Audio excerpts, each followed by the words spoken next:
delivering this lecture to her, to all the participants here. On behalf of the Center for Research and the University Library, we express our gratitude for this particular lecture.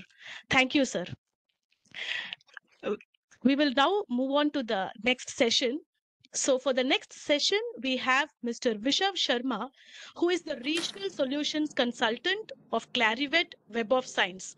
So Web of Science is one phrase which you must be coming across in the Center for Research website very often. Why we insist on Web of Science and what Clarivate analysis is all about. So we have Mr. Vishav Sharma with us, who will be deliberating on this particular topic. The topic of his session itself is going to be mapping academic research on the journey to excellence using Web of Science, EndNote, and Journal Citation Report. Mr. Vishav, please allow me to give a short introduction to the audience.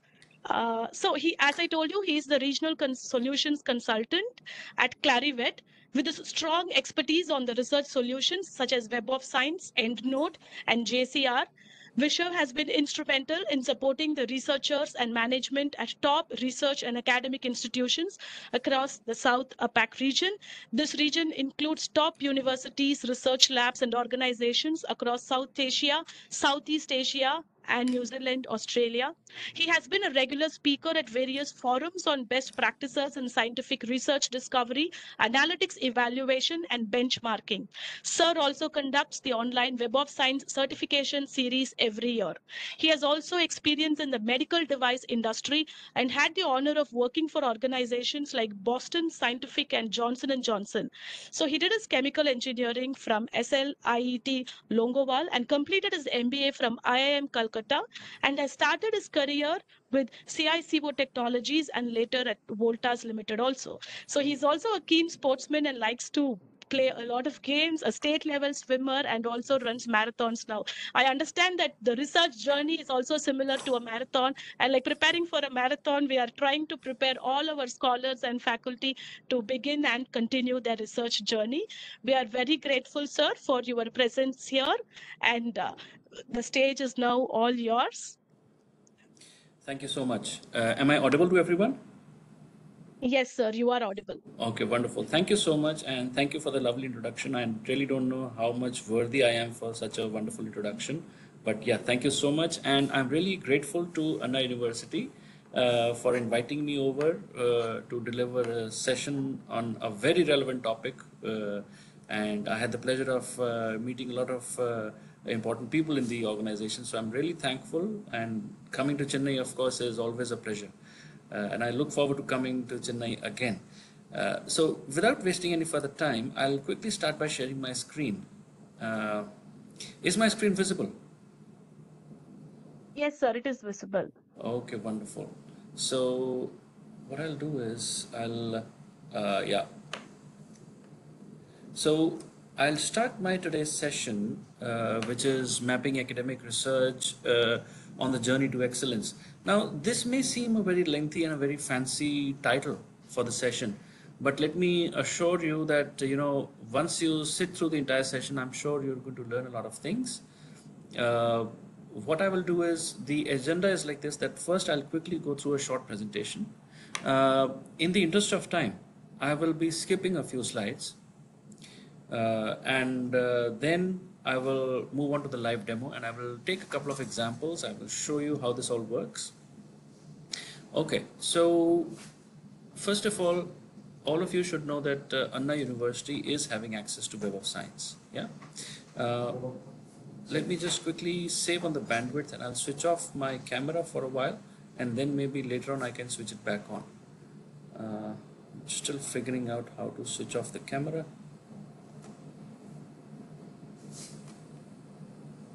Just give me a minute.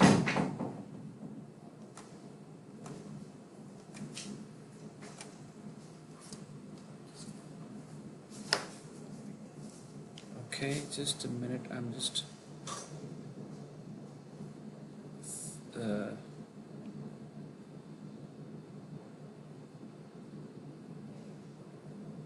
okay, I'll stop sharing my screen for a while, and then maybe, okay, yes, I can.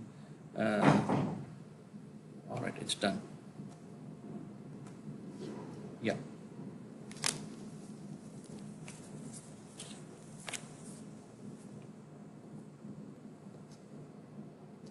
All right, we are back. We are back in business, so let's get started. So I'm really thankful to Dr. G. Kumarisan and Dr. C. Umarani for giving us the opportunity to come here and present very quickly. Now, Web of Science, see, mapping academic research and to the journey to excellence, all this can happen, and once you do this, it will take your research to the next level. Yeah. So how does this all work? Let me just quickly show you. Okay. So let's move on to the next slide. Well, actually, why should you be using Web of Science? That is the first and the foremost reason why the question that you should be asking yourself. Why do you really need Web of Science? Okay. Uh, First of all, to conduct a scientific literature review. I was actually listening to the talk by VC sir, and it was very, very useful, and especially for research scholars, very knowledgeable and very helpful in your research career. And he emphasized the fact on this literature review as well, right? Actually, he touched upon most of the topics which I'm going to touch upon right now. So conducting scientific literature review is very important. Okay. You can do this in a lot of ways. You can, use a lot of tools available to you. Many of them are free tools, or if you want, you can even use Web of Science. In fact, I strongly recommend that apart from the free tools like Google Scholar, which are already available, I would recommend that because Anna University has access to Web of Science, please use Web of Science for your literature review as well. It will be very helpful. And when we get to the live demo in a few minutes, I will show you how this can easily be done. Okay, discovering the most impactful research and emerging trends. So Web of Science allows you to find out what is the latest happening in every research area, right? See, the word Web of Science, although the word science appears in the name, right, Web of Science, but it does not really mean that we focus only on the sciences. This is one of the misconceptions that people have, that we focus only on the sciences. That's not true. We focus equally on all the subjects, whether it is a subject from the sciences, a subject from the social sciences, or even from the arts and humanities. So you can find out what is the latest that is happening, or what are the emerging research trends, what are the emerging technologies in your specific research area. You can easily find that out. Then you can do a lot of evaluations, performance evaluations. Now, what do we really mean by this? Performance evaluations means that we when we actually start doing research, there's a lot of information available, right? So how do you evaluate so much of information? For this, I'll give you a small little background. Now, think of research happening in, let's say, 20 to 30 years ago, or maybe even before that, right? If you speak to any senior researcher who is in the age group of 50s or 60s, right, and they will remember from their PhD days, remember that 20 or 30 years ago, there was no internet, right? About 30 to 40 years ago, there was no internet. So people had to travel long distances to get the information they want. Everything was available only in print, right? So getting information, getting relevant information was a big challenge, right? There was very little information available. Now, in today's time and age, the reverse is true. Now we are flooded with information. Okay. Now this is earlier there was a problem of scarcity. Now we have a problem of plenty. We have too much information available at our fingertips, right? But that is a bigger problem. Why?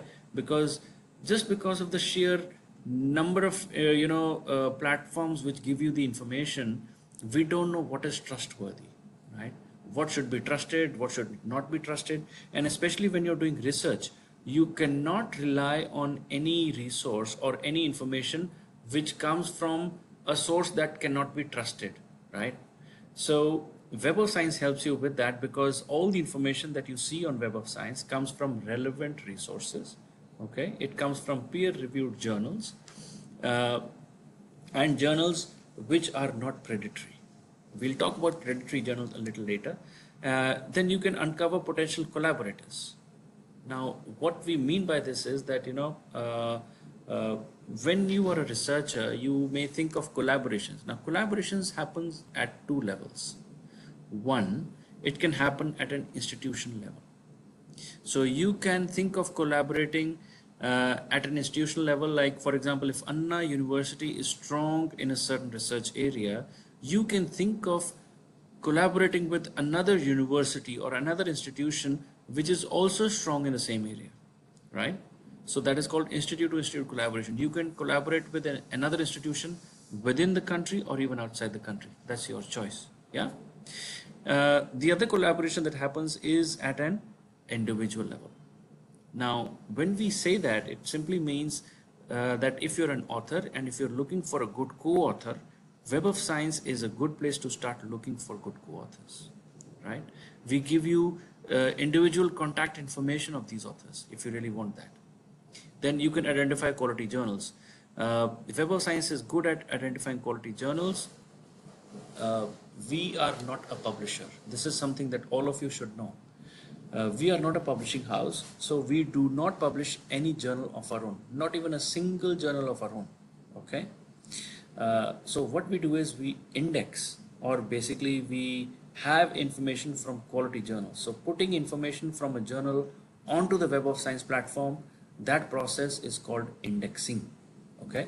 So we index a lot of journals from other publishers, right? But it does not really mean that we will blindly index everything. We have our own quality criteria and we index only very good quality journals on Web of Science. And then powering rankings. Web of Science is known for its quality.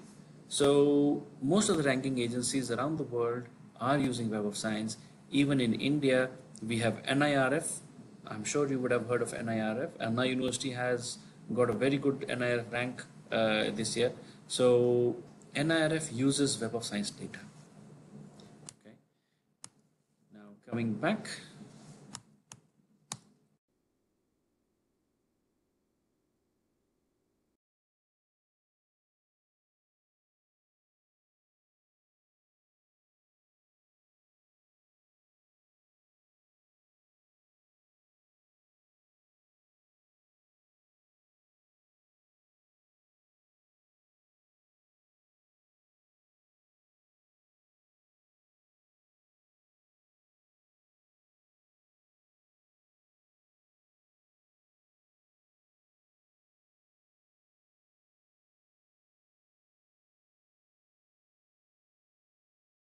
Sir, I'm sorry, this is Dr. Kumaresan. Your voice is not audible, sir. Sharma, sir.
Yeah, sir. Now it's connected, sir. Okay. So I think we are connected. I'm sorry for this slight problem. Start by sharing my screen once again. Yes. Okay, we are back. Am I audible now? Can anyone? Yes, sir. Okay, and okay, thank you so much. And my screen should also be visible to you, I hope. Yes, yes. Okay, wonderful. Thank you so much. There was a slight technical glitch. It's been taken care of. Thank you. Okay, so what I was saying is Dr. Eugene Garfield started this database in 1964, and he started with something known as Science Citation Index. Now we call it SCIE, right? Science Citation Index expanded, right? Then Web of Science is everywhere. What it means is that almost everyone these days is using Web of Science. It is a common perception that only researchers use Web of Science, but actually a lot of people are using Web of Science, not just the researchers. People like research administrators, publishers, funding agencies, everyone is using Web of Science these days. Yeah. Now, this is something that all of you need to understand. What is Web of Science? What is the platform? Well, actually, it is a very simple and easy to use platform. This diagram explains everything. Web of Science, normally people refer to Web of Science as a database. Well, Web of Science is not a database, it is basically a platform. Now, the question is, what is the difference? Well, difference is a platform can have many databases. Yeah. So here in this case, as you can see, we have various databases. If you look at the entire diagram, you will notice there are lots of databases on the outer circle. You see at the top where we begin. Just below the word begin, you have the Arabic Citation Index. And as you go around the circle from Arabic Citation Index, you have the Biases Citation Index, Biological Abstracts, and so on, right up to zoological records on the other side of the circle. Now, these are all databases available on Web of Science. Okay. And the largest of all these databases is called the Web of Science Core Collection. Core Collection is located right in the middle. It is the foundation of Web of Science, right? This circle in the center. Now, it is such a large database that we have divided that database in various small segments. We call them indexes, right? So this Web of Science Core Collection is divided in Science Citation Index, SCI. We call it SCIE now, Science Citation Index expanded. Then we have the Social Science Citation Index, we have the Arts and Humanities Citation Index. Now, these are the three flagship indexes. These are the three biggest indexes available on the Web of Science. Okay. Any subject that you can think of will fall in one of these three categories. If it's a science related subject, you will find those journals in the Science Citation Index. Then if whether it is a maths journal, maybe science, medical science, engineering science, any kind of journal is there, you will always find it in SCIE. If it is a social science related journal, for example, you are looking for journals of economics or management or accounting, you will find it in SSCI, Social Science Citation Index. If you are a student of arts and humanities, for example, you're a student of literature or poetry or music, you'll find your journals in Arts and Humanities Citation Index. Okay, that's where you will find everything. Then we have a lot of other things also. We have things like conference proceedings, books, and even emerging sources citation index. So very quickly, this is how the layout is. On the right hand side, we have the Web of Science Core Collection. Okay. And how we look at the core collection is we have the three flagship indexes, the Science Citation Index Expanded, the Social Science Citation Index, and Arts and Humanities. I will be using these terminologies a lot. SCIE, SSCI, and AHCI. Okay, so try and memorize this. This is very simple. SCIE is sciences, SSCI is social sciences, and AHCI is arts and humanities. Okay, then we've got conference proceedings, we've got books, and we've got emerging sources, and two little flagship indexes of chemistry as well. Okay, then this is the screenshot of Web of Science. I will explain all these details when we get to the live demo. Okay, now this slide is important. Web of Science is a huge platform. There are lots and lots of data available on Web of Science. For example, if you look at the top left corner, you will see the Science Citation Index expanded. Okay, the content is available right from 1900 to present with over 61 million records. Right, so it's a huge database. Similarly, Social Science Citation Index, again available from 1900 onwards and so on. So basically the data available on Web of Science is huge. It is available in millions. Okay, so it's a very large database. We have a tie-up with this agency called Impact Story, because of which our open access content has also increased. So here what I'm trying to show is basically a screenshot with a simple keyword. You get lots of results, and within these results, if you click on open access, you will get lots of open access options also. Okay, and this is how we evaluate journals. See, from a PhD point of view, for students, this is not really so important, but this is something that I need to highlight because we follow a certain criteria if we want to index a journal on Web of Science, right? We do not blindly say that, okay, let's put this journal on Web of Science. We look at its quality, and quality is measured like this. There are 24 quality criteria that you are seeing right now. We measure a journal against these 24 criteria, and if a journal satisfies this criteria, only then it is put on Web of Science. Okay, and we have the next level of criteria. This is called the impact criteria. If a journal showcases the impact criteria, it is only then that we will give that journal an impact factor. Okay, this is how the evaluation process happens. You can go to the details if you really want to. There's a link. Look at as you can see at the bottom of the slide. You can look at this link later. We are a completely publisher neutral organization.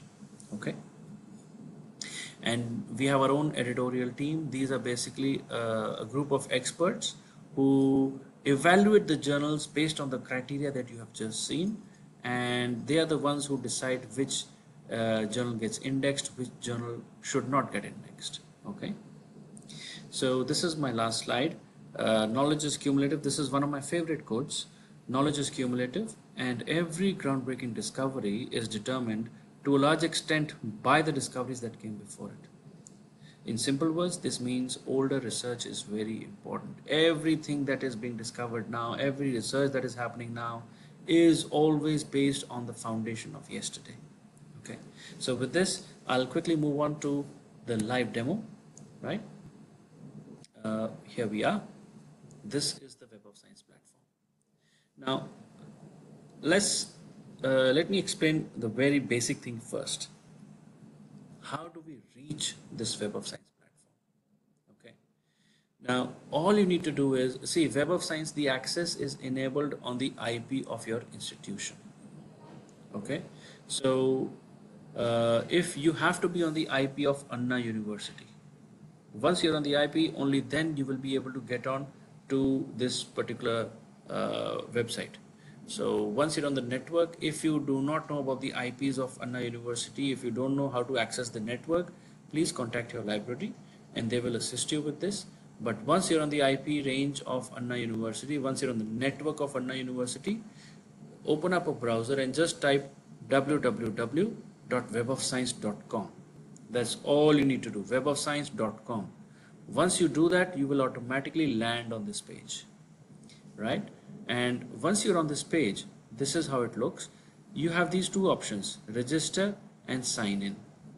Okay, please register yourself. It is absolutely free of cost, and I'll tell you why you should register. Registration should not take you more than 5 minutes. Please register. In my case, I have already registered. See, registration is just a one-time process. You don't have to register again and again, and it is absolutely free of cost. So I have already registered myself. Now I will directly go to sign in, and I will sign in right now in front of you. I will show you how this works. So I'm signing in.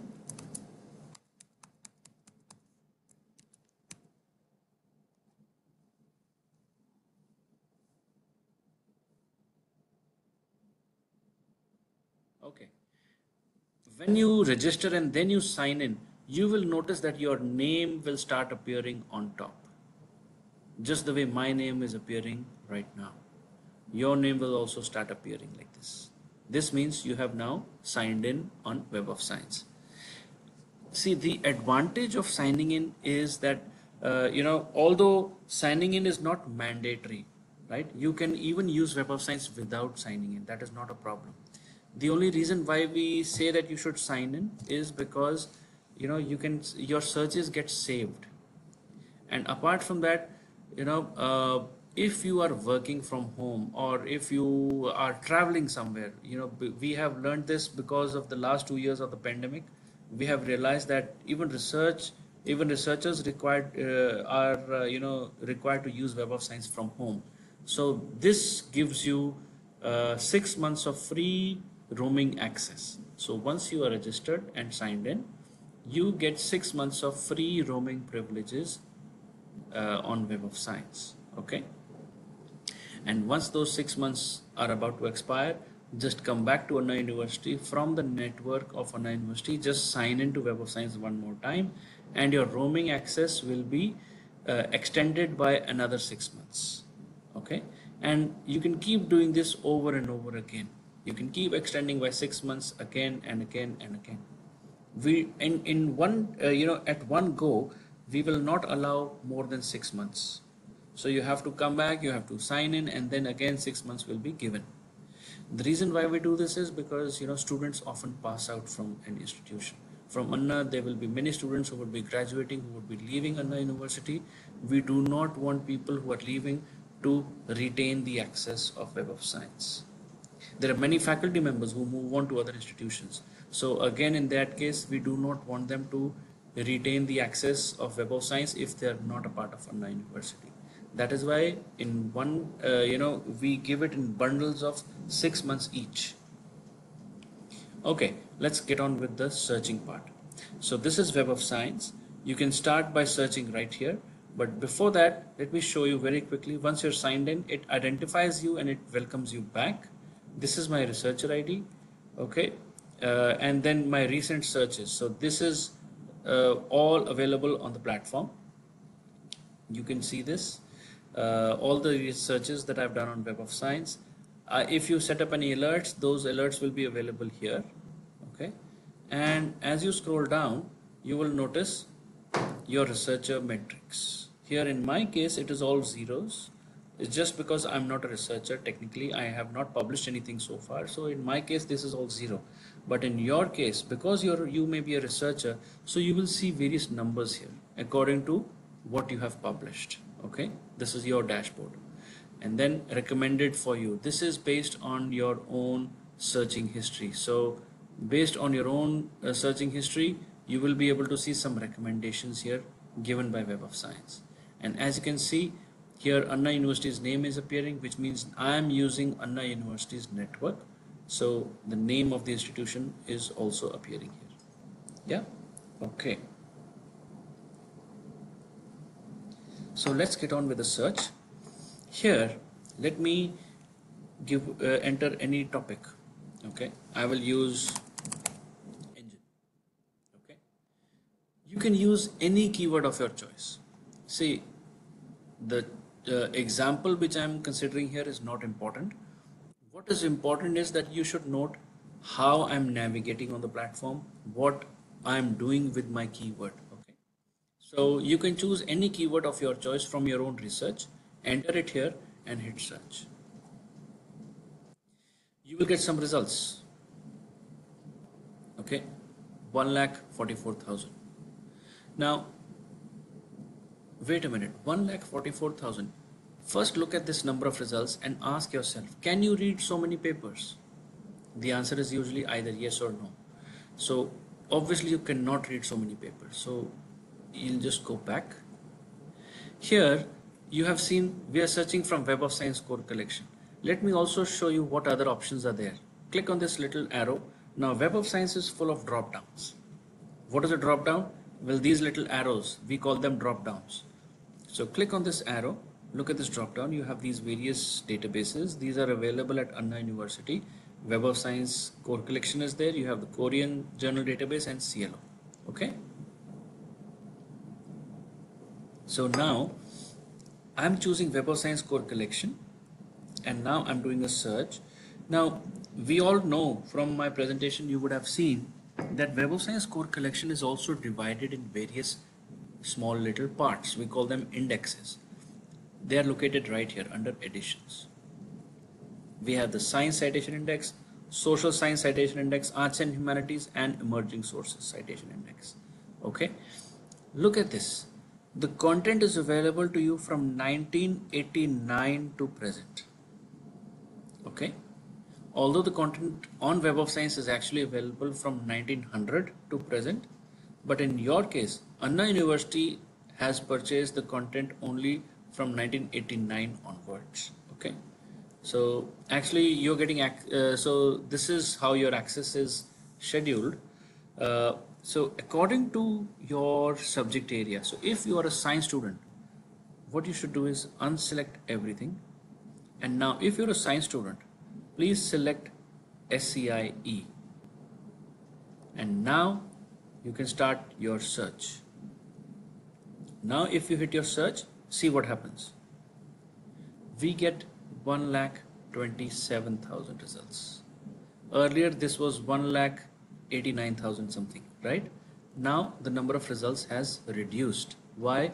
Because we are getting our result only from SCIE. Earlier it was giving me a mixed result from everything, because engine is such a common keyword. You would be getting some papers from arts and humanities also with the keyword of engine, right? Or even from social sciences with the keyword of engine. But being a science student, I'm not really interested in those papers. Hence, I should select SCIE. Okay, let's go back. If you want, you can select more. Or for example, if you're a social science student, you should select social sciences and then remove this. Okay, and then you can use any keyword of your choice. For example, you can choose leadership. I'm going to change the keyword leadership.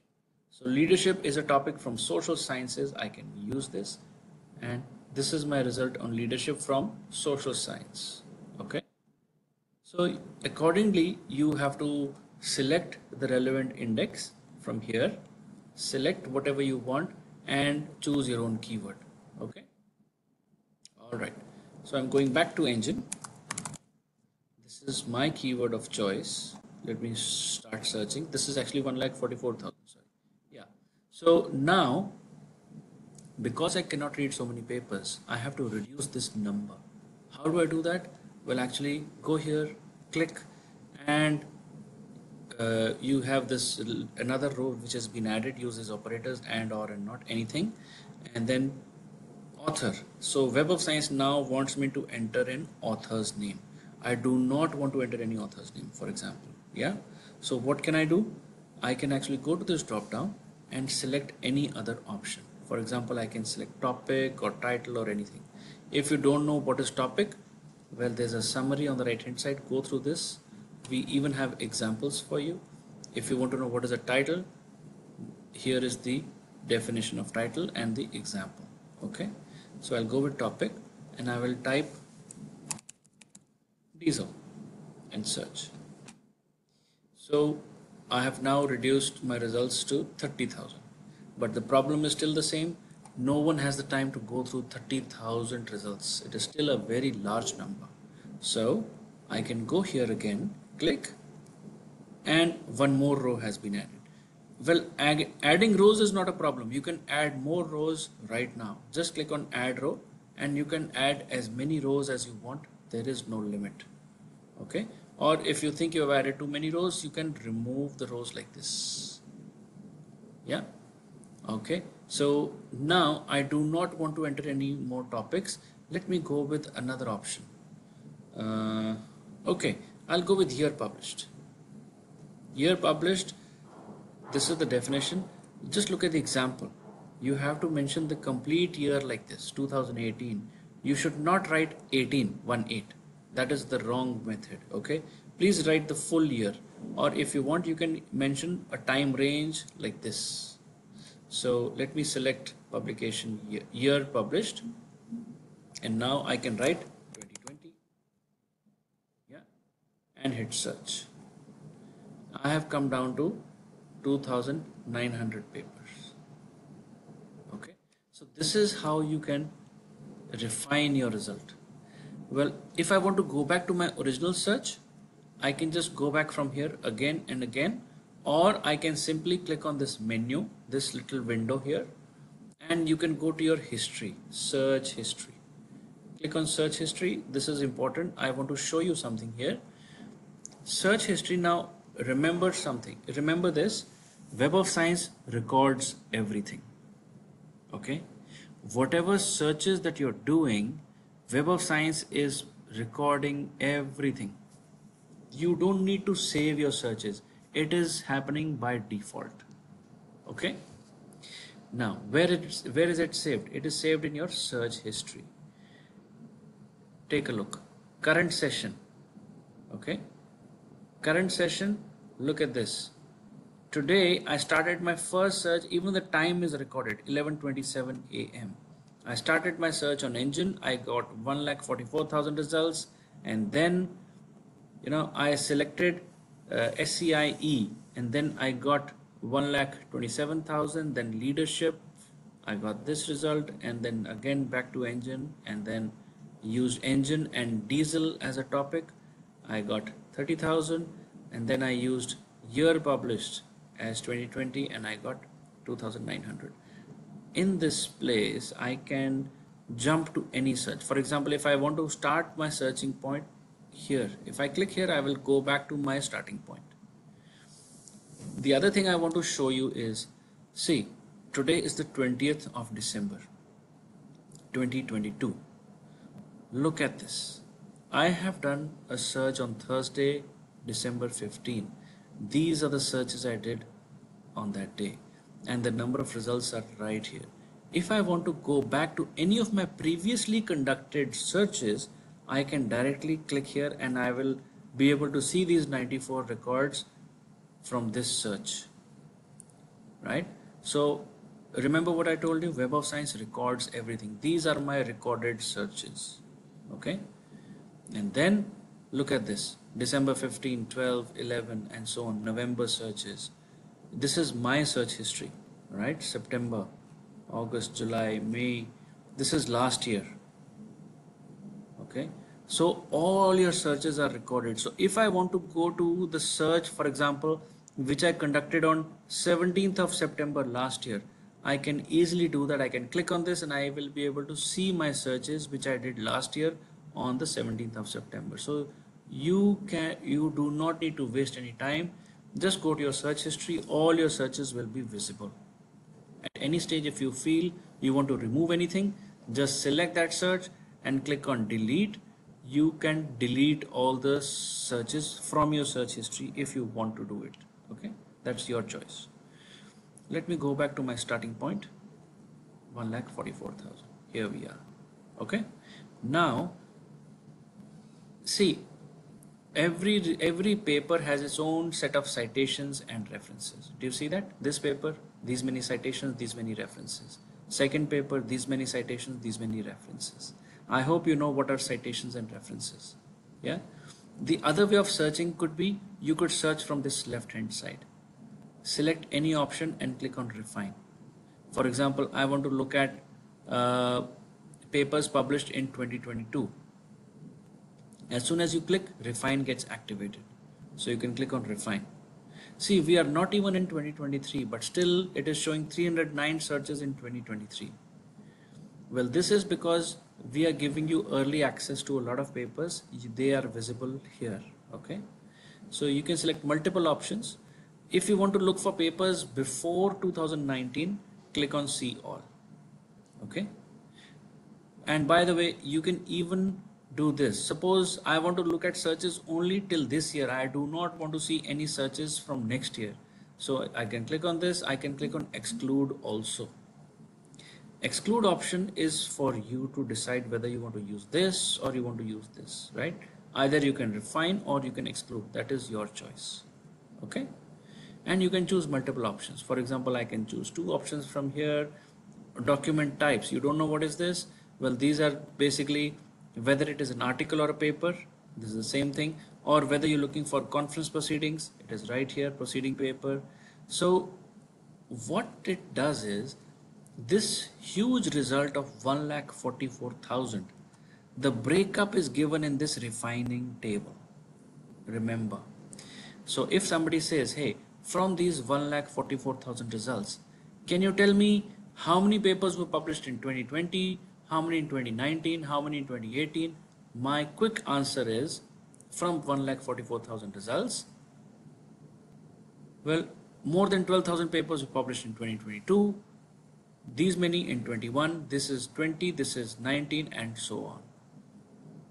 From 1,44,000, how many papers were published from, let's say, mechanical engineering, okay, subject. From this, how many papers were published in the subject of mechanical engineering? So what you need to do is look for this refining table and look for subject areas. Where will you find? Okay, Web of Science categories, mechanical engineering.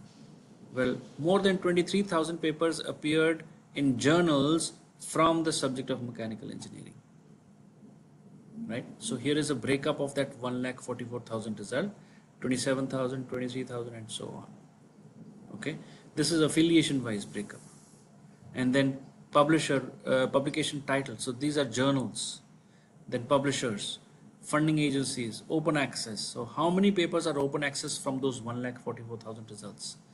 Click and you will get the option. See, from 1,44,000 papers, how many are open access? Scroll down and you get your answer.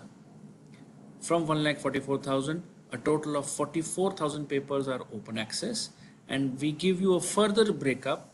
From these 44,000, 20,000 are gold open access, 4,000 are gold hybrid, and so on. The breakup is all given.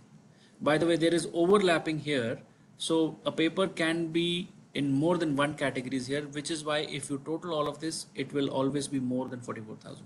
That's okay. If you do not understand what is gold and what is gold hybrid, or if you don't know the difference between green published, green accepted, green submitted, what are these open access categories, click on this little option here, I, and you will get the definitions of everything. What is gold hybrid, and so on. If you are in the process of writing a paper and if you want to get it published, knowing these definitions is important because it will help you in your research career. If you want more details, go to help page here, click, and we open up a separate window and you get the entire definitions in detail. Gold hybrid, free to read, and green, 3 categories of green. Yeah, if you do not understand anything, right here and hit search. This is Web of Science help. It opens up in a separate page, so it does not really disturb your search on Web of Science. You go back, you can continue with your searching. For example, if somebody does not understand what is Web of Science categories, go here, type Web of Science categories, hit search, you'll get your answer. Okay, all right. Now let's suppose I'm a researcher in the field of engine, but I do not want to see this paper. Why? Because it has got very few citations, only 1 citation. I am a researcher who is looking for papers on engine, but with high number of citations. So how can I get that? Go to sort by, this option. There's a drop down, click and look for citations. Citations, highest first. Okay. If somebody wants to look at old papers in the field of engine, you can look at this date. Date is publication date, newest first, date oldest first. Okay, I want to look at citations, high citations, so click.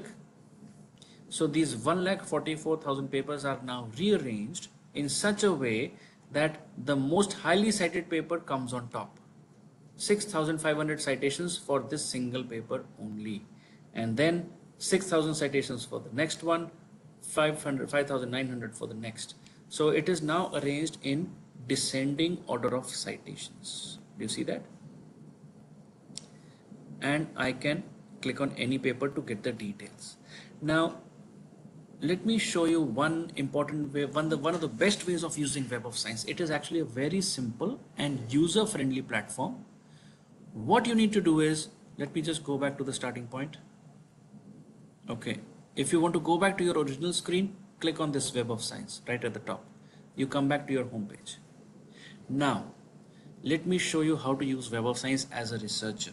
If there's any researcher who's listening to me, please follow these steps. It is actually very simple. Enter a simple keyword from your own research area.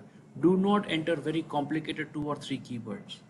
Take a minute, try to think of a very simple keyword. Okay, I'll tell you why. I want to start with a simple keyword. For example, I have chosen engine here. I want to start with a simple keyword so that I get a large number of results. Okay, my idea is to get very large number of results. So engine is from my own research area. You choose any topic, any word from your own research area. It should be simple so that you get large result. I'm getting 1,44,000. It's a very large result. Okay, now I can use different keywords from here. I can use topic and I can enter more keywords. The reason why I'm doing all of this is very simple. I want to look for a paper which is related to my research area. My only objective is to search for only one paper. Please listen carefully. You need to look for only one paper related to your research area. Okay? If you find that one paper, that paper will solve all your problems. This is the power of Web of Science. Now, I'm using the keyword engine. I've got 1,44,000 result. I cannot go through so many papers at the same time. 1,44,000 is very large. I can use this filtering options on the left hand side, or I can enter more keywords and do the same process again and again, and I can reduce this number. The objective is to find only one paper. Now let me make it easier for you. Suppose I am a researcher, I have found my paper. Suppose, this paper looks interesting, lithium ion rechargeable battery. Okay, now I feel this paper could be related to my research area. Okay, now there's only one way to find out if it is actually related or not related. What is the way? Click on the paper. Click. The paper opens up. This is the title of the paper. Okay. Now, what do? Scroll down and read the abstract. Abstract is given. It's a lengthy abstract. You can read through the entire abstract. Abstract information is sufficient for you to decide whether this paper is related to your research area or not. Okay, you don't really need the full text to decide. Abstract information is okay. It is sufficient to tell you whether this paper is related to your research area or not. Okay, now just to make things simple and in the interest of time, let us assume that if this paper is related to my research area, then how will this paper solve all my problems? Yeah, okay. Let me first show you what are the problems that a researcher faces. What are the problems? You remember my presentation? Let me go to my very first slide. This one. Why use Web of Science? So my first thing is I want to conduct a scientific literature review. This is my first problem. How do I do a literature review using Web of Science? Well, it is very simple. Find a paper related to your research area. This paper will help you in your literature review. How will it help? Okay, let's see. See, this paper has been cited by 5,900 other papers, right? So if another paper is citing this paper, it means these papers are also related. That is why they are citing this paper, right? So this is clickable. You can click and you will get this result. I have these many papers now which are related to the previous paper I was looking at, hence they are all related. So my scientific my literature review can now continue with so many papers. I can again arrange them according to citations like this. I can look at the highest citation paper, most highly cited paper, and then I can review all these papers. My literature review is now dedicated. Dedicated means I'm not using any more keywords to search. I know that all these papers are related to my research area because they're all citing the paper on lithium ion rechargeable battery, which was my paper which was relevant to my research. Okay, so all these papers are also relevant, so you can continue your literature review. And it is a very common thing that when people are going through these papers, you may like another paper which you think is even more related to your research area. Then you can click on this and go and look at further citations.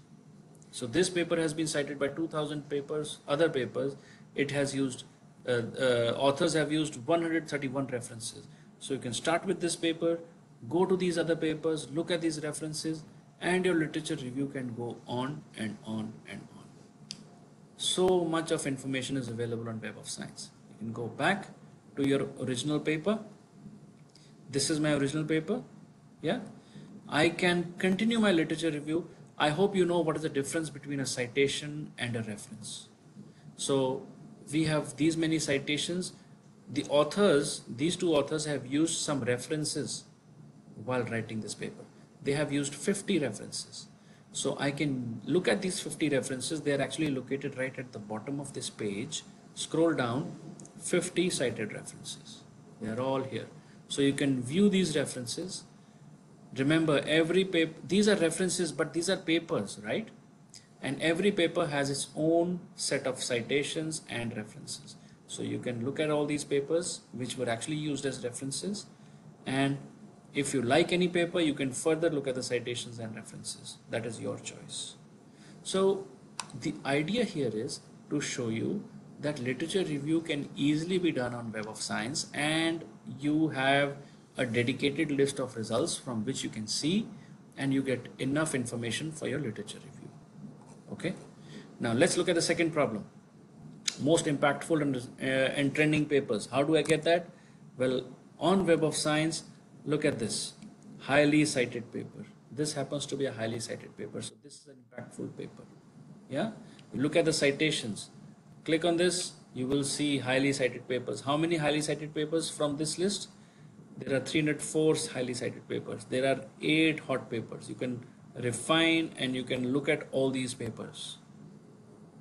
304 plus 8 is 312. So you can look at these 312 papers which are highly cited. They are giving you the information of most impactful papers in this, most impactful and emerging trends you can get from these two options.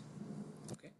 Then you can do a lot of evaluations, performance evaluations. How can you do evaluations using Web of Science?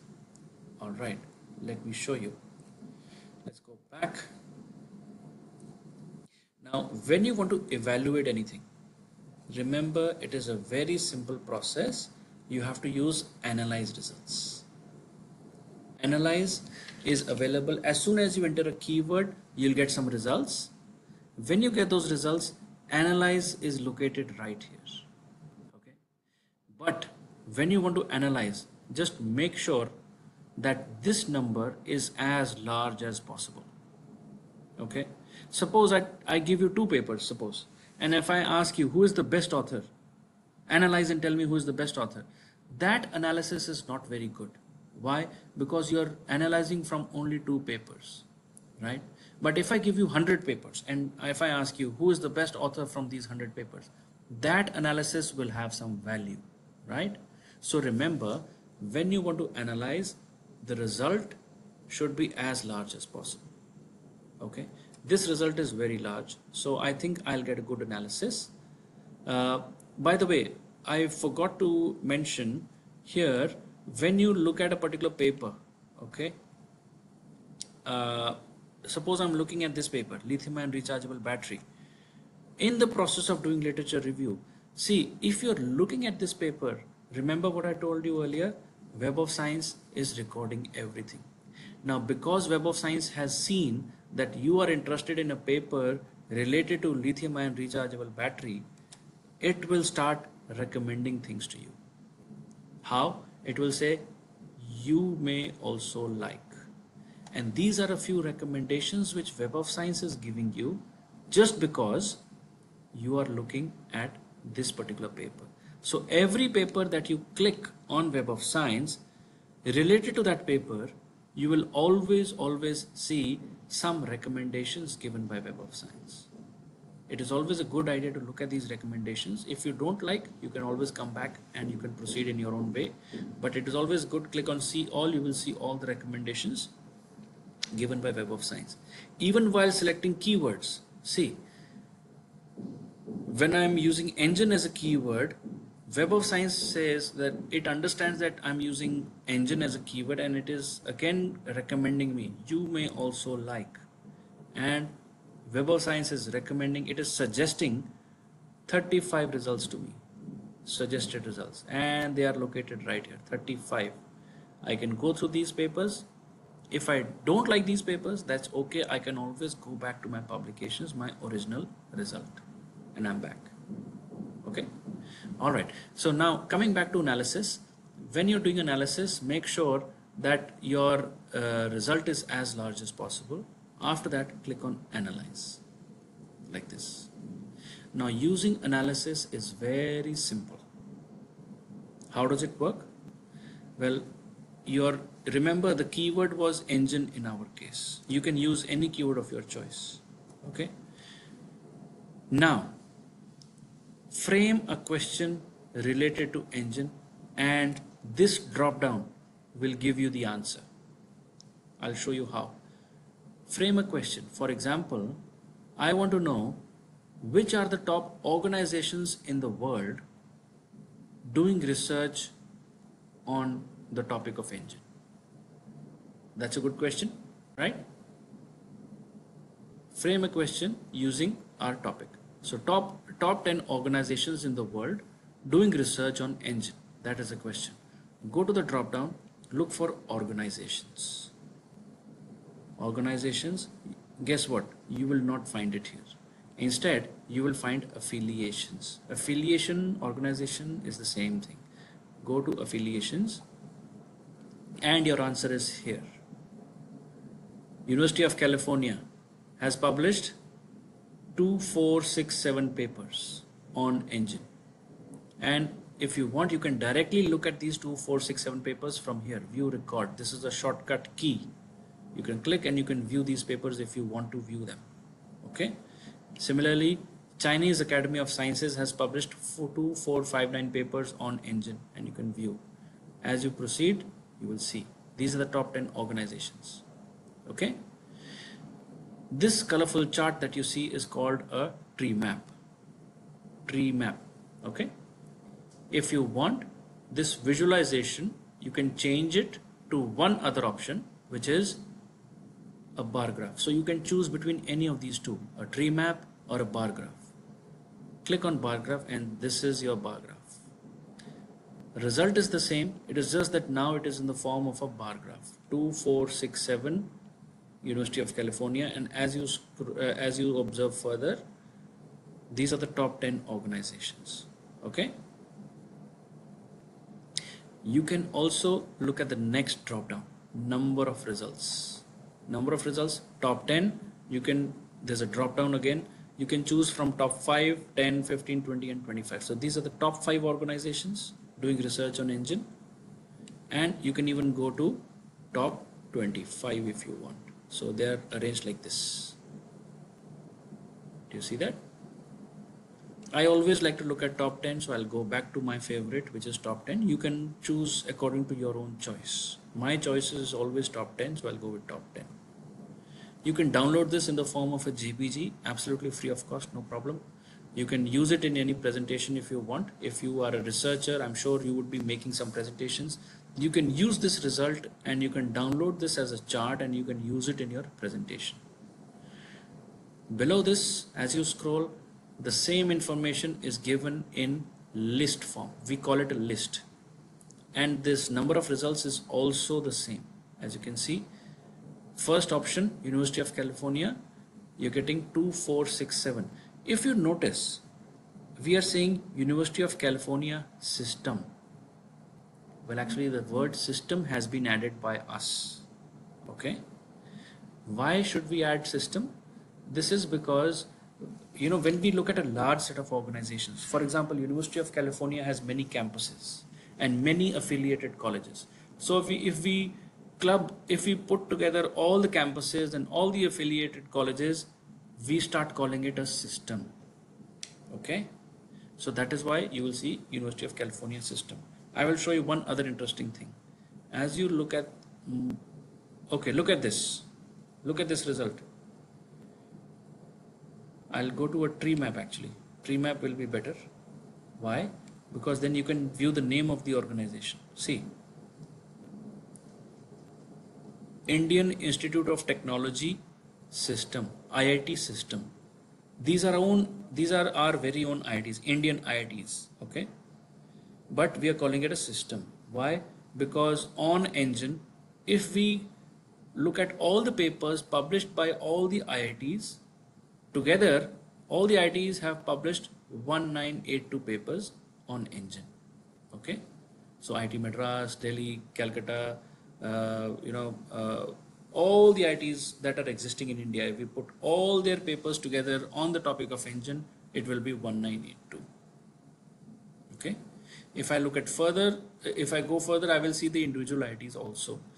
Right now, you're looking at this result and record count, same thing. But the benefit of this list is there's a drop down here. You can look at top 10 if you want, but in the chart, you can, whether it is a tree map or a bar chart, you cannot go beyond 25. Do you see that? Here in this list, we can show you as much as 500 results. Okay. Why do we do this? Because see, this is a bar chart. In the bar chart, we cannot plot 500 bars. The chart will not look nice, right? It is not actually possible to plot a chart with 500 bars like this. And it is not possible to create a tree map. Tree map is nothing but boxes, right? We cannot put 500 boxes in this little space, right? This chart will not look nice. Hence, we do not go beyond 25. But in the case of a list, it is just a list, so we can have as much in that list, right? No problem. I am focusing only on top 10 right now. Okay. Now,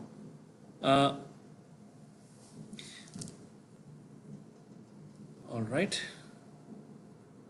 Let me use this eraser. Okay. Yeah. So University of California, I want to now look at, suppose the question is, okay, I'm looking at the top 10 organizations. Now I want to focus. Suppose I'm looking for some collaboration with University of California. I'm looking at collaboration from the top 2 institutions. So I'm focusing on top 2. Now I can actually refine. Select these 2 and refine. Refine by selected. So I'm selecting and I'm refining. So I'm actually combining 2467 and 2459. Combine. I'm getting this 4897 results, 4879, sorry. I can further analyze and see that, okay, these top 2 organizations within the field of Engine, suppose the question is, where are they publishing? Where are the top 2 organizations who are researching on Engine? Which journals are they publishing in?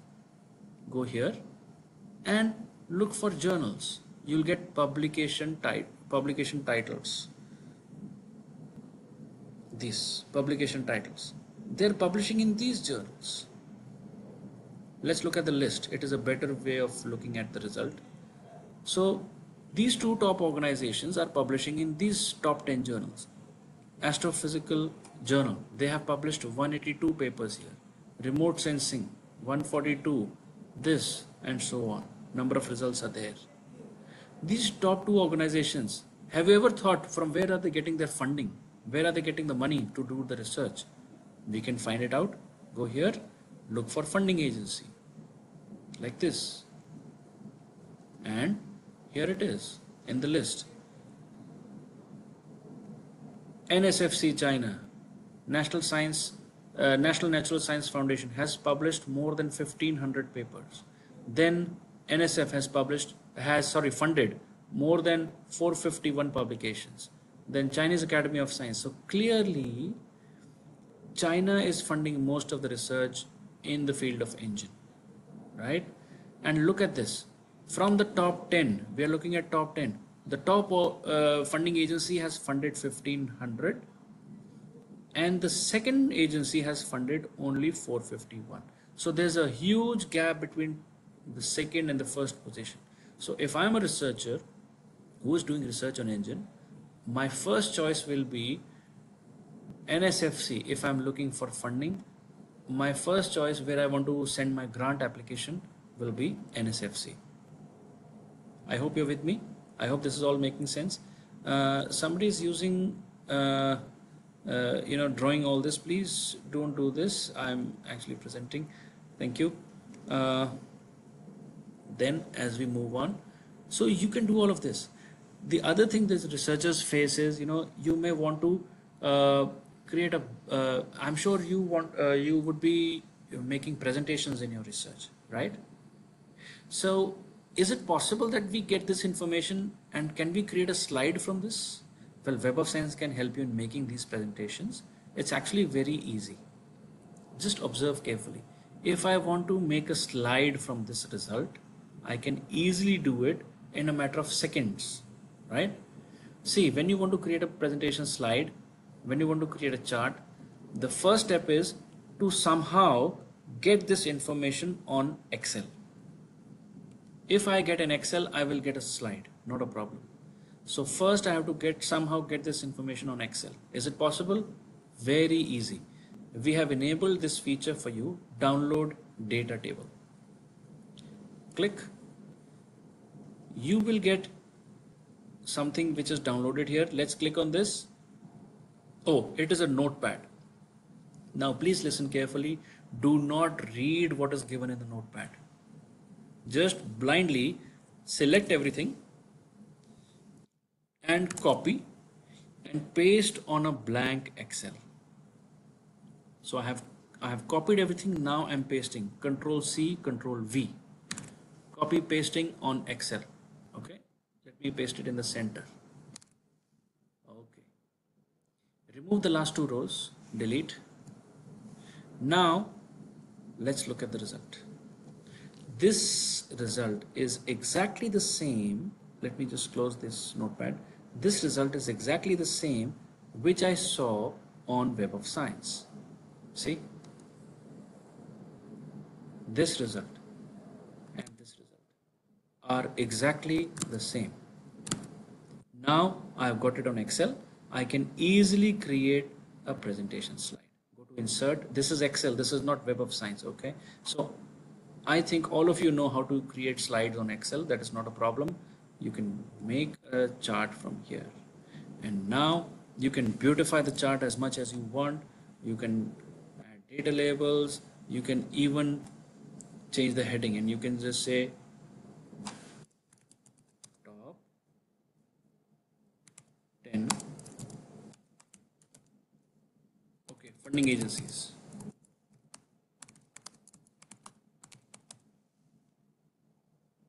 And you can simply copy paste this into your presentation. Copy paste it in PPT and your slide is ready. Yeah, it is very simple to create a slide. So basically what I have shown you are two things. I have shown you how to download the data in Excel, and I have shown you how to create a slide. That's your choice. Okay. And we are doing it only for this, only for funding. You can choose any other option. Go to this drop down. You can look at what are the journals, top 10 journals where these two organizations are publishing. Look at publication title. Okay. Let's go back. Let's remove this filter, and I'm back on my original result. Analyze. You want to know which are the top countries doing research on engine. So look at the complete result and then look for countries in this drop down. Countries, anywhere, here it is. countries. My result is right here. I want to look at top 10. So top 10. USA, China, England, India. India is at number 4 position. Do you see that? 32,000 papers from USA, 26,000 from China, 10,000 from England, and 9,000 from India. Now look at this. Although these are numbers, these are actual numbers. This is the percentage. So from 1,44,000 papers, if 32,000 is published by USA, then you can easily calculate the percentage. It is simple mathematics. So 22% research is being produced by USA on in the field of engine. So 22% is coming from USA. See how much is coming from India? Only 6%. So these percentages also give you a rough idea where we actually stand, right? So this has now solved most of your problems. You can do a lot of evaluations. Looking at this, your evaluations, looking for potential collaborators. Again, very easy using Web of Science. How do you find potential collaborators? Remember what I told you initially? Look for the one paper related to your research area. How do I get that? I don't want to waste any time. Go to my search history. Looking at my search history. Now, where is that one paper? Okay, this is that paper. Lithium-ion rechargeable battery. This was that paper, right? Now, listen carefully. How do I find a co-author? Co-authors, suppose I'm a researcher in the field of lithium-ion rechargeable battery. Then who can be a better co-author than these people themselves, these authors? They are also researchers in the same field because they have also written a paper in the same topic, right? Lithium-ion rechargeable battery. And they have done very good research. Why? Because their paper has got more than 5,900 citations. Means this is a very good paper. So it means that these are very good authors, right? Very good researchers. So who can be better than these people? So let me collaborate with them. Let me request them to become my co-authors. Is it possible? Yes, it is possible. How is it possible? You need 3 things. You need to know their names. Web of Science is giving you their names. John B. Goodenough and Kyusung Park. I know the names now. The next thing I need is their address. Where are these people located? Well, it is important because international collaborations are very good for your research career. If you have international co-author, then your paper has more value. Publishers consider that any international collaborated paper is of higher value. You will be able to attract better journals with higher impact factors. So try to have at least one international co-author. But international does not mean having a researcher from Bangladesh or Nepal or Sri Lanka. Try to look for countries like USA, like Canada, like Japan, France, England, Australia. These are the countries which you should be looking for, the first world countries. Okay. So now here I want their address. Can I find the address anywhere? Answer is yes. As you scroll down below the abstract, I get the author information. So corresponding author is John B. Goodenough. His address is given right here. He is from USA and his complete address is given. He is from Austin University in Texas and his department is also given. Actually, both the authors are from the same university, of course from different departments, right? The other author is from Material Science department. And then lastly, I need to contact this person, so I have an email address here. His email address is mentioned right here. So if I want, I can directly get in touch with this author. So this is as far as we can take you. We can only give you the email address. After that, you are on your own. After that, how you utilize this email address is your choice. You have to write an email to this person and then decide what you want to write, and it is up to you. Okay. We also give you the funding information. So this research was funded by the Welch Foundation. We even give you the grant number, right? So this journal has an impact factor of 16 point. This paper was published in the Journal of American Chemical Society, and it has an impact factor of 16.383, right? So it's a good journal, and you can see all the details. Yeah. Okay. So do you appreciate how this one single paper has solved all my problems, right? So try to look for one paper on Web of Science. That paper will lead you to more papers, and all your issues related to Web of Science, related to your research basically, will automatically be solved if you do this. Okay, now let's quickly move on. See, there are so many other things which I want to discuss, but in the interest of time I have to move on. But there's one little thing that I want to show you. Suppose I want to collaborate with, let's say, John B. Goodenough. Yeah. So if I click on, as soon as you take your mouse here, you see that it becomes clickable. So as soon as you click on this, the entire research by this author becomes visible to you. Yeah. So this author has a lot of published names, right? We are trying to integrate those names. So he has published a few papers as J.B. Goodenough. Then he used, in some papers, he has used the name John B. Goodenough, and then J.B. Goodenough, and so on, right? Now, he has 923 publications to his credit, and look at this. Let's view his citation report. Now, citation report gives you everything in a snapshot. So if you're thinking of collaborating with anyone, any author, always look at his citation report. So I'm clicking on view citation report, and the citation report of John B. Goodenough is now displayed in one screen, in one snapshot. I can get an idea how good a researcher he is or how bad he is. Everything will be visible here. So out of these publications, see, it is showing only 676. If I go back in the previous screen, it was showing 923 publications, right? Sorry, if I click on this author's name,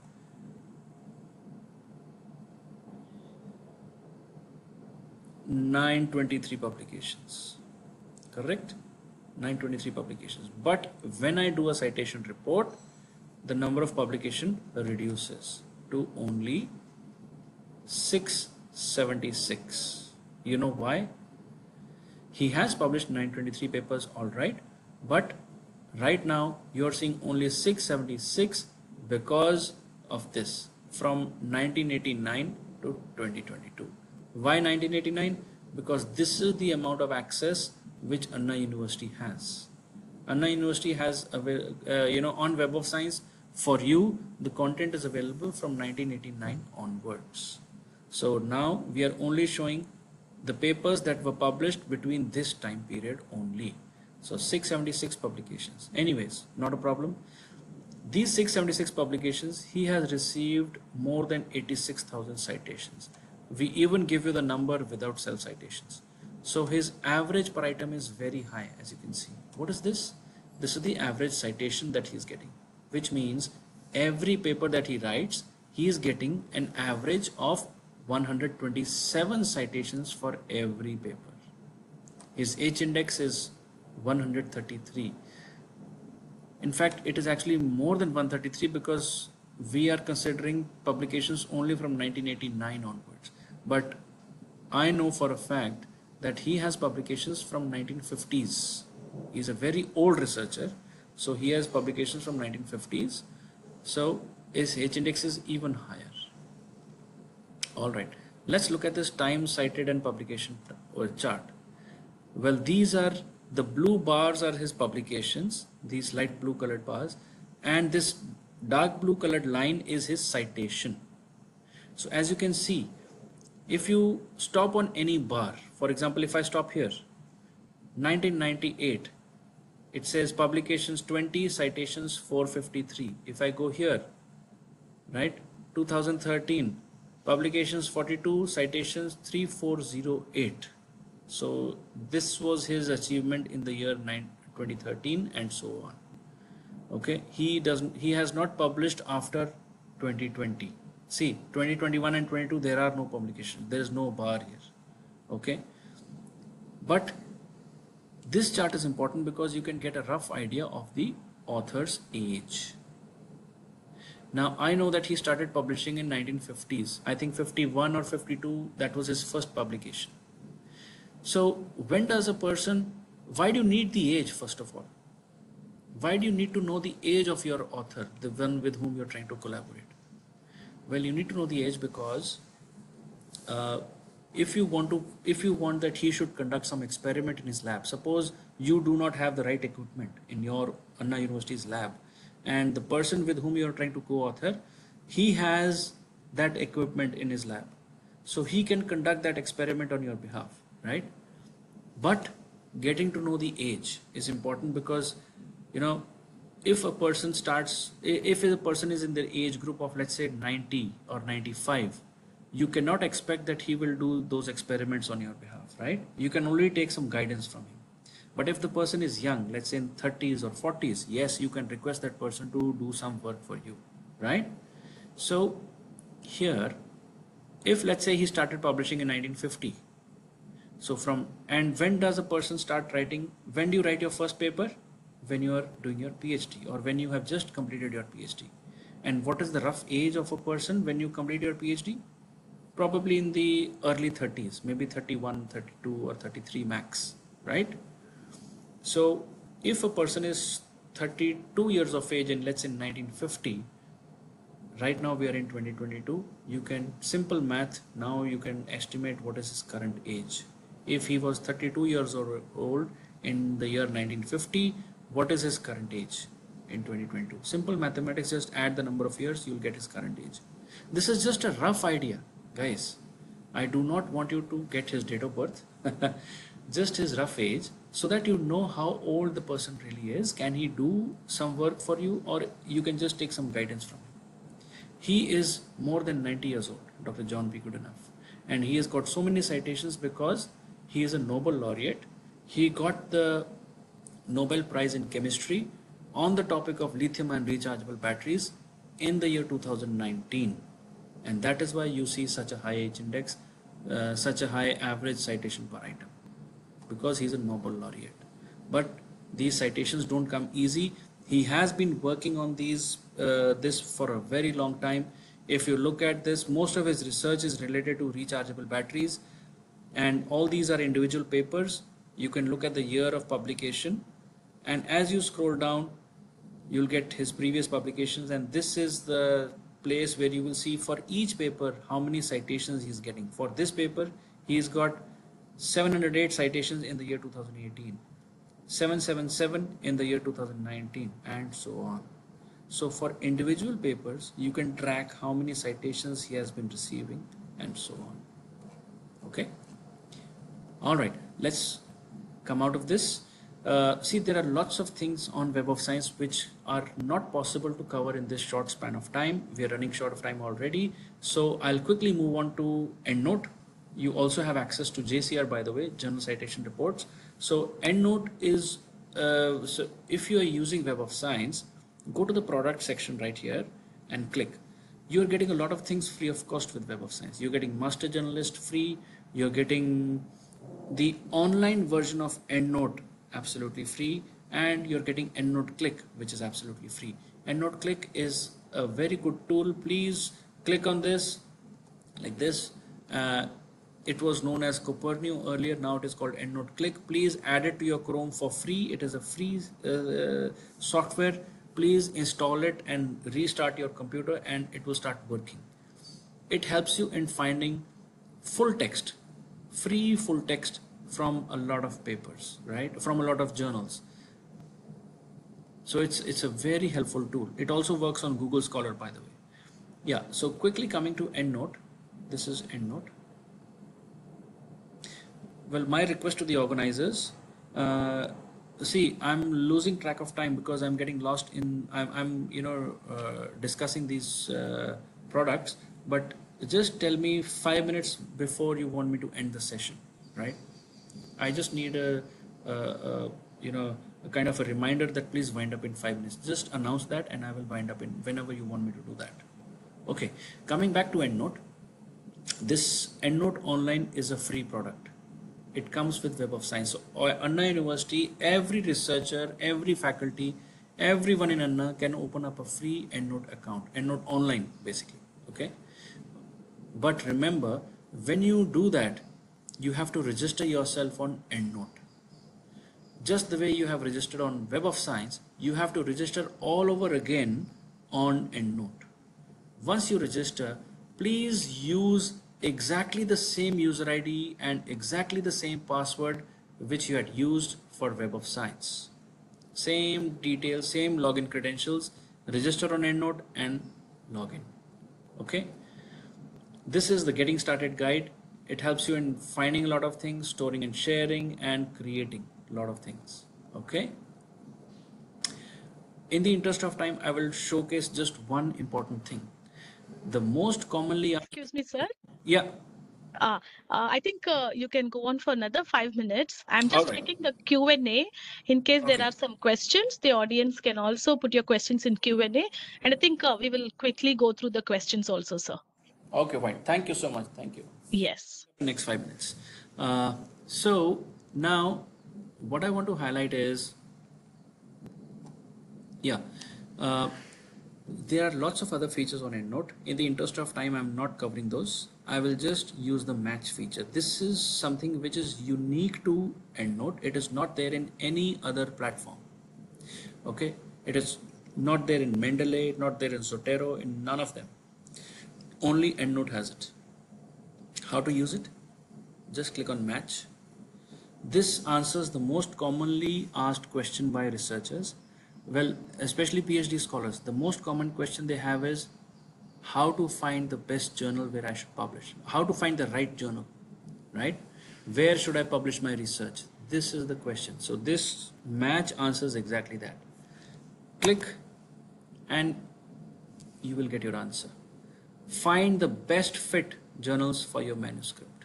Manuscript is your paper which is complete in all respects. We never say that you have to find the best journal. It is always the best fit or the most suitable. Why we don't give the best journal? Because if you are writing the first paper of your life, you should not target the best journal. Chances are that the journal may reject your paper.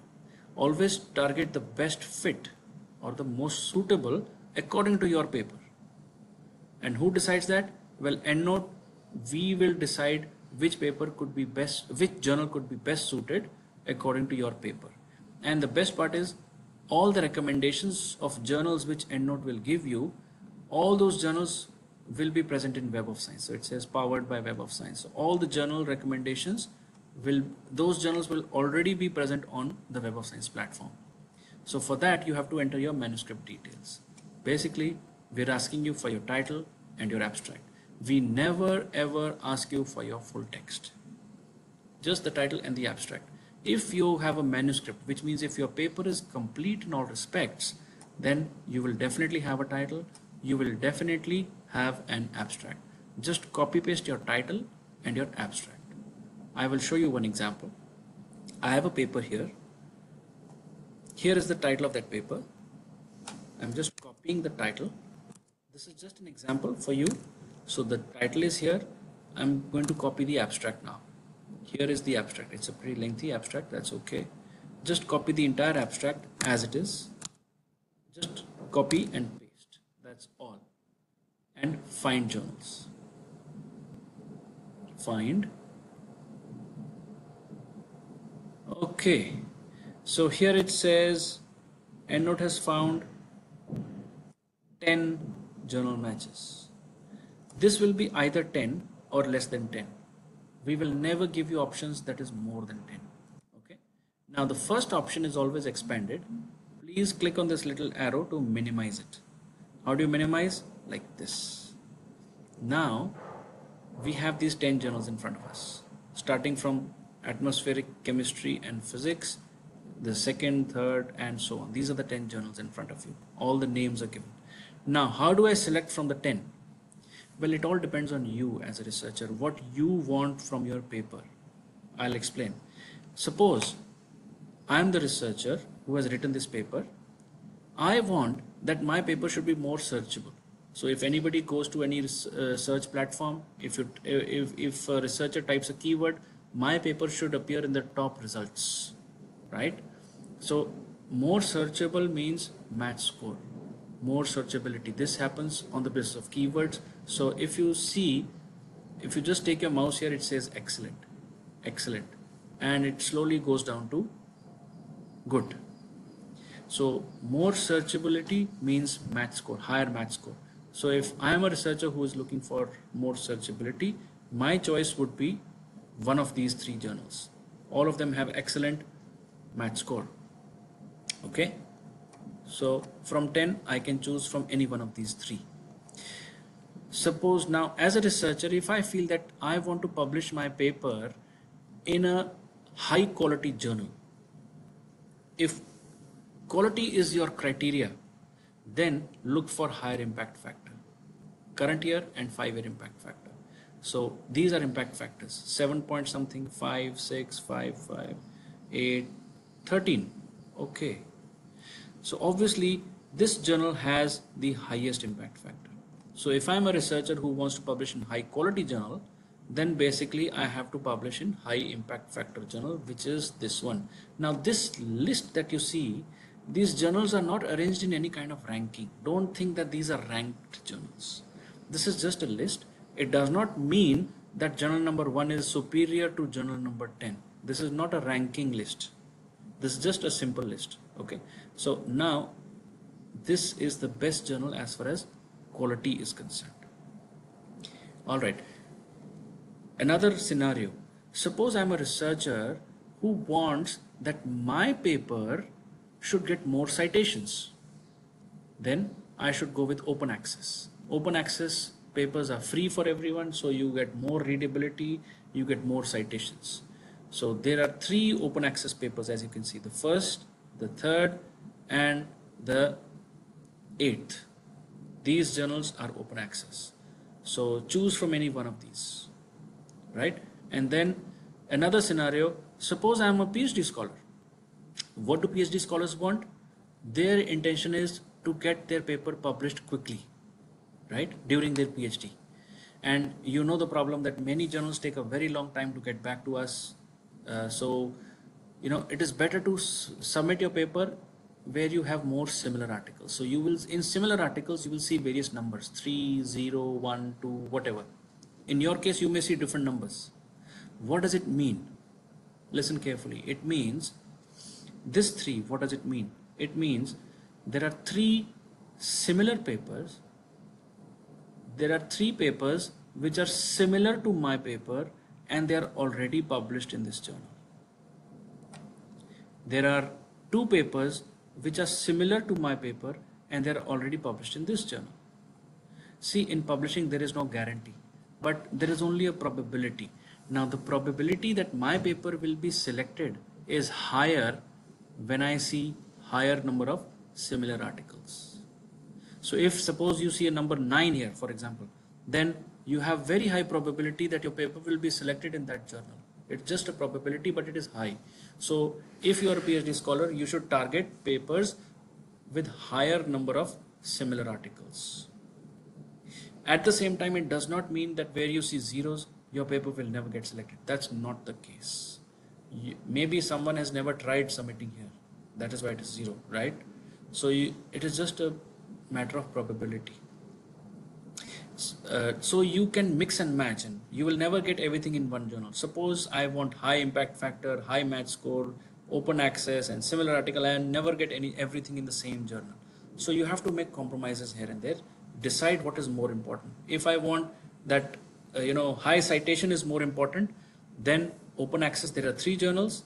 See which one has higher impact factor. This has 8, this has 6, and this has 7. At the same time, 8 point something, 7 point something, there's not much of difference. But if I choose the first journal, along with open access, I'm getting not just good impact factor, but I'm also getting similar article and match score. So obviously this will become my first choice, right? You can submit to any journal, only one journal at a time.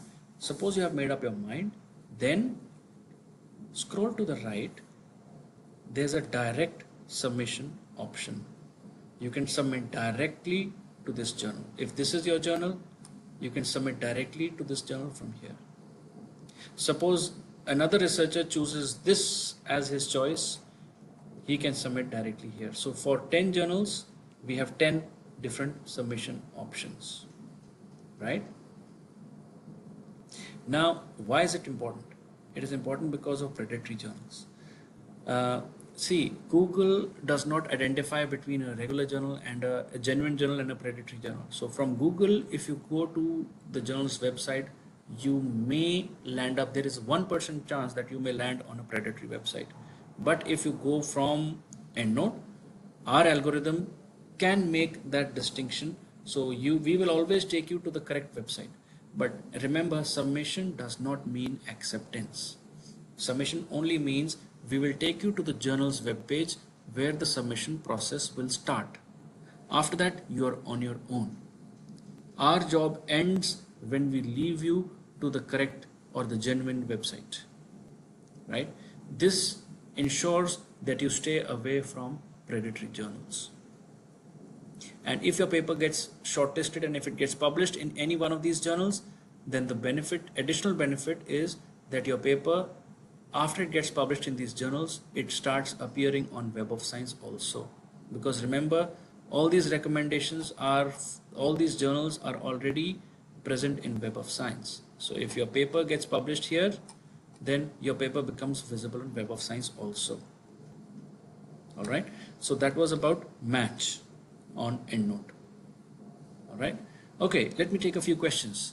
Ma'am, can you please read out a few questions? Yes, sir, I'll do that. Yeah. Most of the questions are like, can I access it only from Anna University because they are not able to access all this journal search and other information from their own login? Okay, well, actually, I've answered this right in the beginning. Yes, you have. Can answer, but you should register and sign in. It is free of cost, and that gives you 6 months of roaming access. Once the roaming access, the 6 months expire or they're about to expire, come back to Anna once, sign in one more time. It gets extended by another 6 months, and that can happen again and again, right? So roaming access is available on Web of Science. You just need to register and sign in on Web of Science, and it is a default feature. You don't need to, take permission from anyone, or you don't need to write an email to anyone to ask for roaming access. As soon as you register and sign in, roaming access gets activated automatically. Yeah. Yes, ma'am. Next question.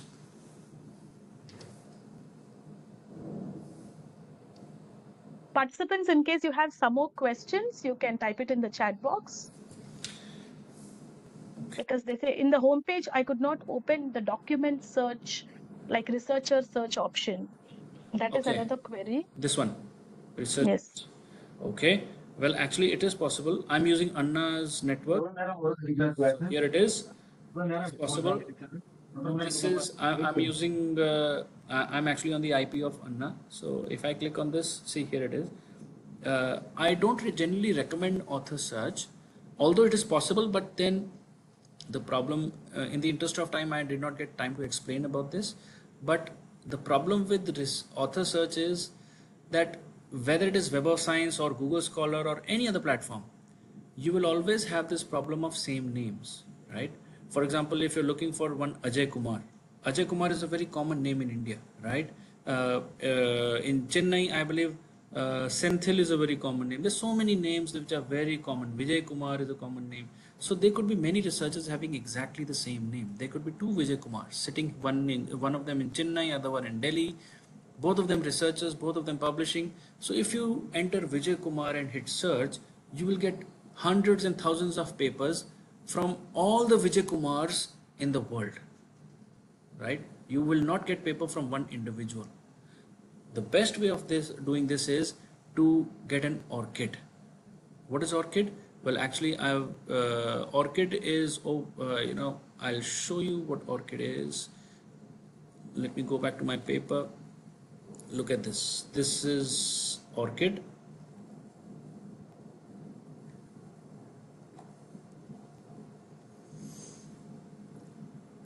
John Bannister Goodenough, he's the guy who won the Nobel Prize. Now, this is the ORCID number. It is a 16-digit number, and this number is your unique identity. Just the way we have Aadhaar card numbers, right? Aadhaar numbers. This is your unique number in the publishing world. You have to get this number, and if you have this number, it becomes very easy to search on Web of Science. Suppose there are 10 John Bannister Goodenoughs in this world. There are 10 people having exactly the same name. If I do a search using the name, I will get options. I will get results from all the 10 people with the same name. But if I use this, I will get results only from one single individual. All of you who are listening to me, please go to ORCID. I'll show you how to do that. Please note this down, orcid.org. Orcid.org is a free website. You can go here to ORCID and register yourself. It is absolutely free. Distinguish yourself in 3 easy steps. So register now, okay? And you, when you register, when the registration process is completed, you will get a 16-digit number which becomes your identity for the rest of your life. It is just like your Aadhaar number. Use it whenever you publish your research.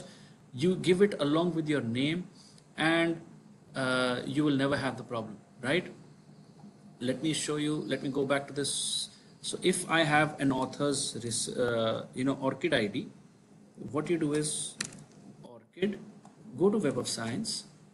Instead of searching from a researcher's name, I would rather go to document search and go to this drop down and look for an option called author identifier.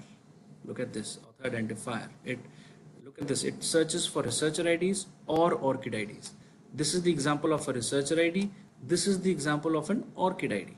So I'm selecting author identifiers, and I'm going to enter the ORCID number of John B. Goodenough, and I'm hitting search.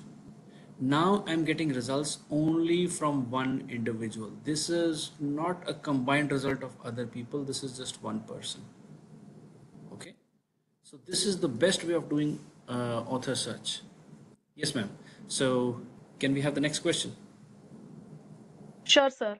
There is also a question like how to identify the journal quartiles from the Web Wonderful. of Science, Q1, Q2, Q1, Q3, Q2, Q4. yeah, good. So when we look at quartiles, again, I'll go back to my same search.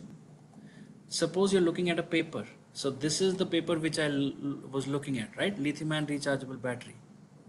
Now, you will notice that there's a journal name which is written here. Yeah? Journal of American Chemical Society. This is the journal in which this paper was actually published.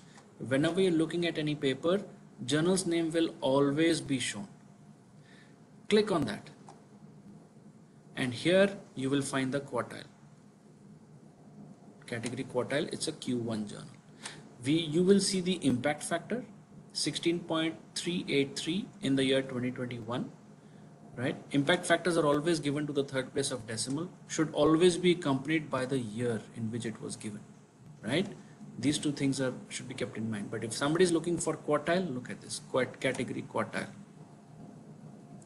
Okay, Q1. So it's a quartile 1 journal. By the way, quartiles are also available on JCR. You have access to JCR, so go here, go to JCR. Journal Citation Reports is the complete name of this product, and once it gets displayed, you should be able to see it's coming up. Okay, this is JCR. Now, on JCR, you can look at publishers, you can categories, or you can just look at the journals. My best way of looking at any journal is by going here. Whenever you're opening a JCR, as a default, please remember, as soon as you click on journals, a number will be shown here. Don't look at the number right now. Blindly, just go to the filter and always click on reset first. even if you are using it for the first time, still always click on reset, and now you should look at the number of journals which are being shown. So 21494 journals are there. This is a list of 21494 journals. So now quartiles are displayed right here, Q1, Q2, Q3, but there's no point in looking at these quartiles. The first thing you should do is first go to the filter, and depending on your subject, your research area, go to categories. There are 254 categories. So if you're a student of, let's say, management, so these are all subject areas arranged alphabetically. Look for management, right? Or you can simply type it here, management, right? Or if you're a student of, let's say, if you're a student of, let's say, biophysics, for example. So I'm selecting biophysics. Select any, basically you can select more than one subject also. Biophysics, biology, biotechnology. I'm selecting 3 just to show that multiple options are also available.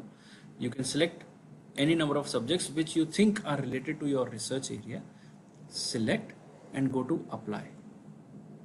So within, if I consider these 3 subjects, then I have 350 journals. Now from these 350, you can look at each journal's impact factor.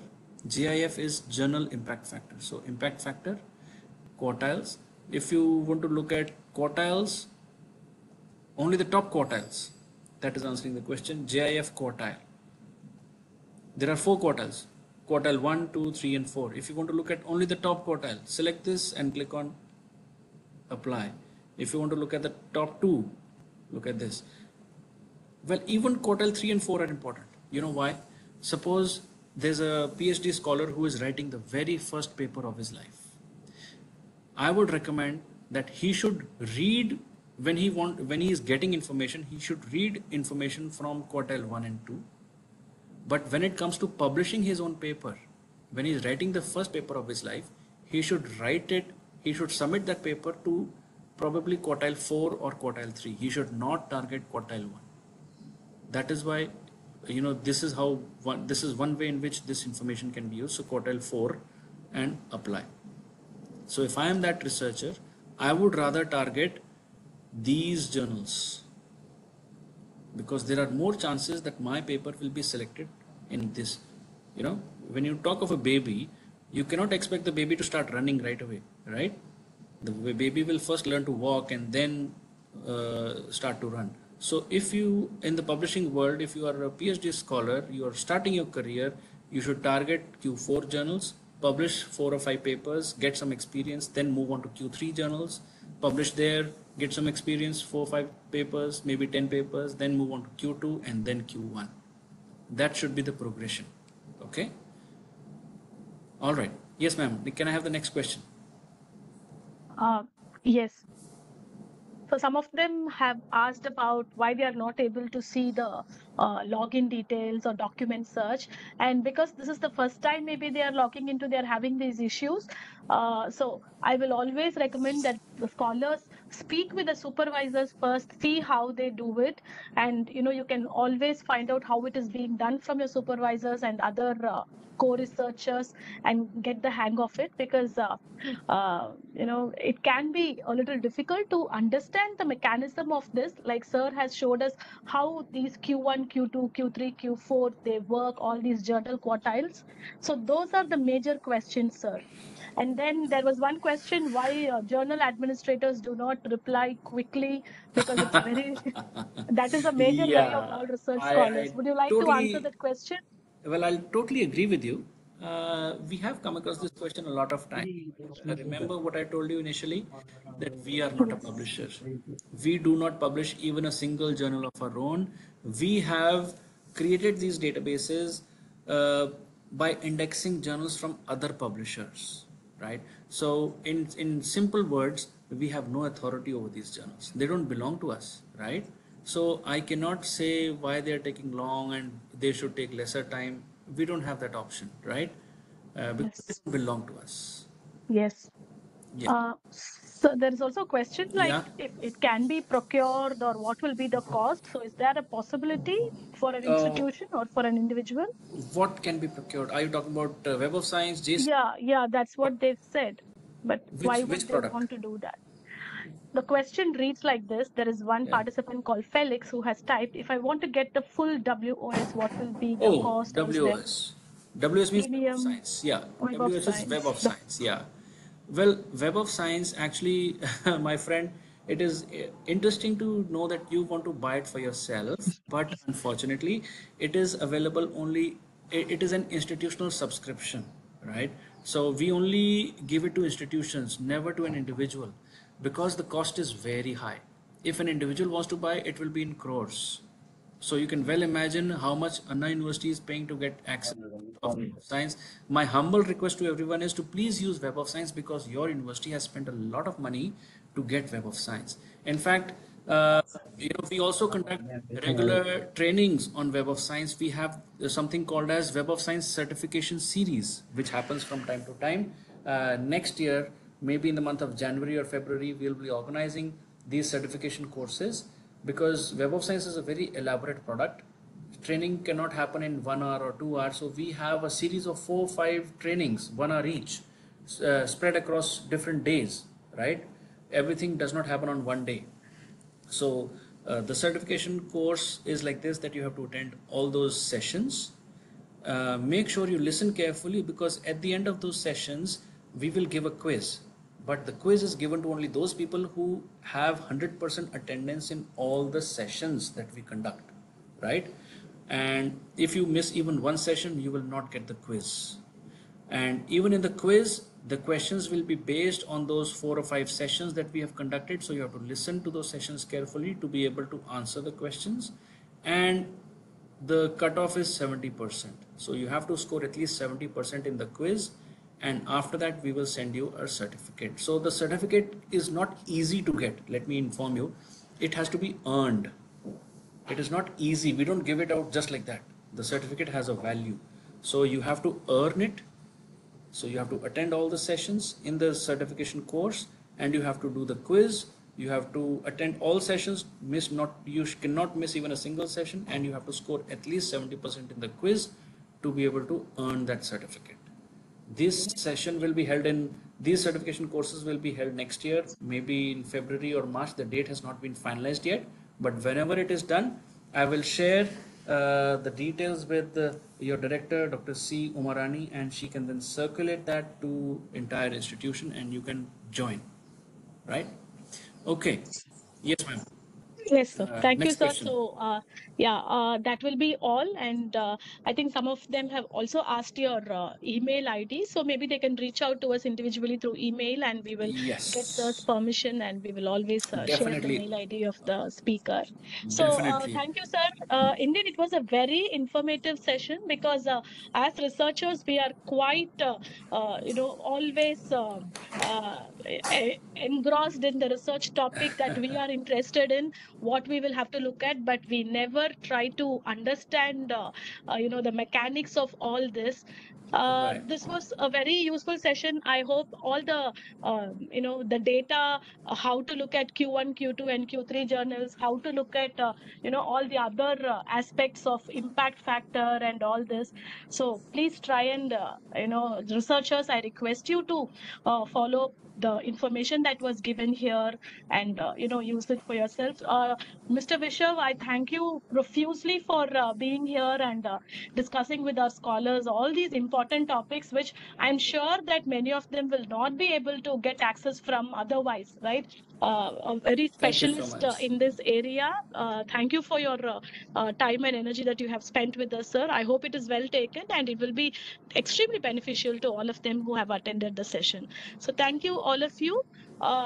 We will now break for lunch. This has been quite a comprehensive session, I should say. We will break for lunch and at 1:30 we will meet again because as you have already seen the schedule, you have a lot more coming up in the afternoon, whether it is how to get published in Elsevier, or another very important topic for all the research scholars who do their research at Anna University, how plagiarism is being checked here, and why most of the times there is a mismatch between the reports that you give and the university receives. So to talk that, we have experts from eGalactic. One Mr. Prakash Sarda will be with us, and one Ms. Priti Rati will be with us. And then we have our own Deputy Director, Dr. G. Kumaresan, who will talk about all the rules and regulations that you should be following. Thank you, Mr. Vishav, for joining the session, and I thank all the participants. Thank you. So, yes, so let us meet at 1:30 sharp. We will start the session because there are 4 speakers for the afternoon. Thank you all.